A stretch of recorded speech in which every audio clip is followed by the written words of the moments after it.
Choco. Yeah, Choco. Huwag ka muna nalalis! Ate! Sandali!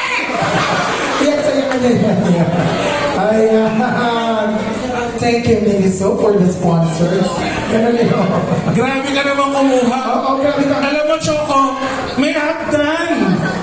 Ikaw naman, in-upload mo lang siya. Oo. Hindi, actually, si Choco direct. Ito yung nakakatawa sa batang to, nagpa-audition siya one time. Grabe! Sa isang kanta niya, parang walong babae at kinuha. Ewan ko kung saan niya natutunan yan. Kay dada niya ata natutunan yan. Grabe! Yes. Pero at least ngayon, isa lang ang kinuha niya.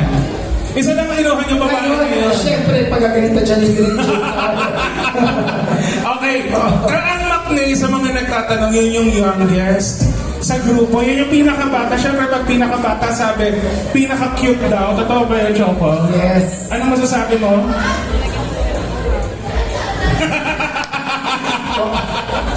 Parang ayaw naman tanggapin ang cute eh. Oo. Buwapo talaga. Okay, ano gusto mo sabihin sa mga pumunta dito ngayon? Maraming salamat po sa lahat ng mga pumunta. Sobrang appreciate po namin yan. Thank you. Ay, ganun na, napaka-short. Napaka-short naman ang message mo. Actually, napakagulat kasi nung nagkaroon tayo ng second deliberation, umakyat siya doon sa ano natin, Sa sa Mandaluyong. studio. Oo.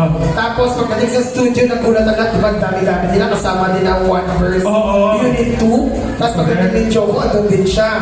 So, tapos decided ka naman na mag-pipa. Sabi niya, decided na ako, Sir Jay. Sige, patunayan mo. Oo nga. At syempre, ibang-iba ang pag-arte sa telebisyon sa pagpipipap. Handa ka na ba sa hamon ng pipap, Choco? Nandaan na po. Ayan. Oh, of course, grabe.